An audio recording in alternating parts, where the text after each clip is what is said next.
Hey, this is Dan Morales. This is Homebuyer Radio. This is episode number 42. And I've been on the kick of answering your questions for probably the last month or so. This week, I want to talk about borrowers who are self-employed.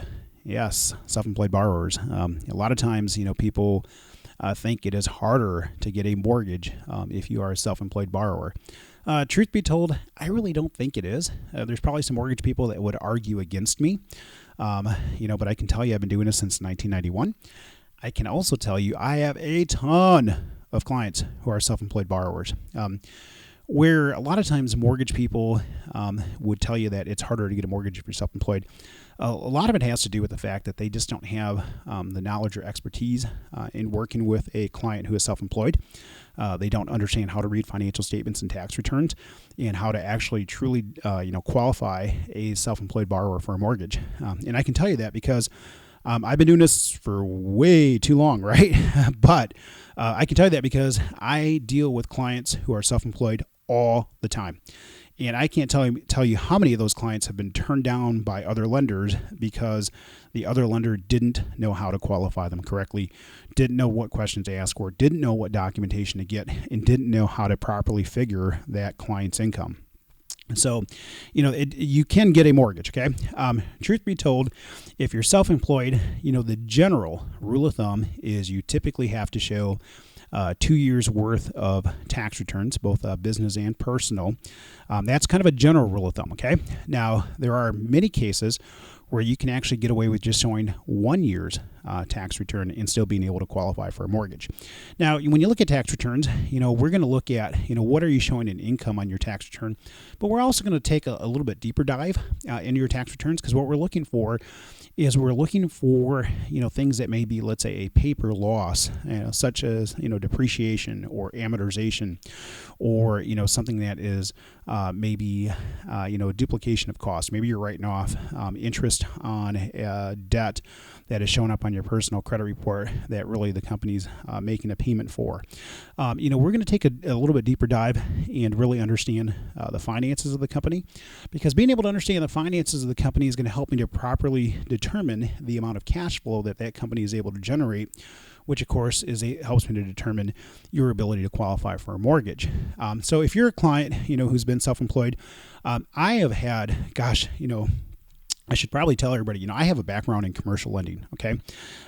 So I used to make small commercial loans, so I understand businesses really well and how they're set up in, some of the games that, let's say, business owners play with tax returns to try to limit their tax liability.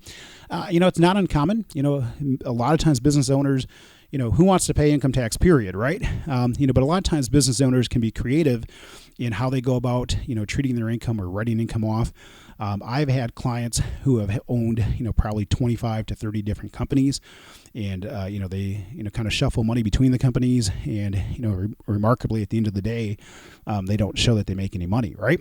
I had a client one time, this is going back probably about 15 years or so. I had a client one time who owned 15 different companies, and of the 15 different companies he owned, when you look at his personal tax return, he showed about $30,000 of income. And of course, he was coming in for, like a $500,000 loan.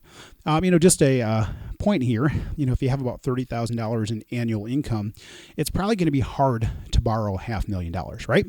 And of course, this client had difficulty getting a mortgage, from other lenders because, they just looked at his tax return and said, gosh, you only make $30,000 a year. We can't help you, right? So what I did is I said, okay, in order to tell you what I could do for you, I really need to have all of your financial information in order to be able to go through and determine your ability to qualify. So the problem I run into is being able to get all of the information from folks who are self-employed. Usually the easiest way for me to do that is, I usually will have you sign an authorization form, and I'll usually go directly to your CPA and ask them for the information that I need to have. Typically when a client owns, that many companies, you typically have, 15 different tax returns for each one of the companies. You have your own personal tax return. And in some cases, you may have, partners in some of those other companies. So there's a lot of documentation that's needed to be able to accurately determine, your ability to qualify. But, somebody who stopped at that first tax return says, gosh, you only have, $30,000 in income. What they missed was about $400,000 of other income from the tax returns and documentation that the client was able to give me. So he paid tax on $30-something thousand, but after analyzing all of his companies and the financial statements and tax returns, I was able to determine that he had qualifying income for his mortgage that was about $500,000. That's a pretty big difference, right? Going from $30,000, paying tax on $30,000 to, having, qualifying mortgage income of $500,000. Hey, it's a lot easier to qualify for that $500,000 mortgage when I can show you make $500,000, right?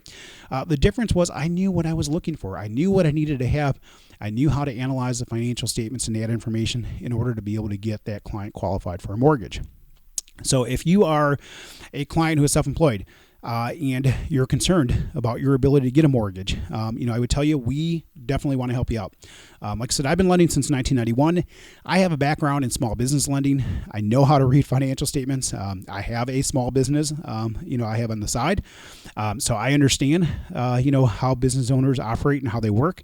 I've got a ton of clients who are self-employed. Many of them, are long-term clients because they know I know what I'm doing, and when they do something that has a need for a mortgage, they come back to me. So if that's you, I want to be able to help you out. Like I said, I do lend in the majority of the 50 states. My name again is Dan Morales with North Point Bank. You can reach me at 616-931-4629. My NMLS number is 709-729. You can find me on the web at danmorales.com. That's DANMORALEZ.com. And, of course, my email address is just dan@danmorales.com. Hey, thanks for listening. If you have an idea for a show, let me know. I'd love to, cover your question or maybe topic as part of, the podcast here. A lot of the feedback I've been getting from clients is great, and thank you for doing that. And, just, if you will, I should say clients. So hopefully you become a client, but from listeners has been great. So, we'd love to make sure that we answer your questions or concerns. And, of course, if you're in the need or you're in the market for a mortgage, we definitely want to make sure that we are able to provide that to you as well, too. Okay? Again, Dan Morales, 616-931-4629. And, of course, North Point Bank is an equal housing lender.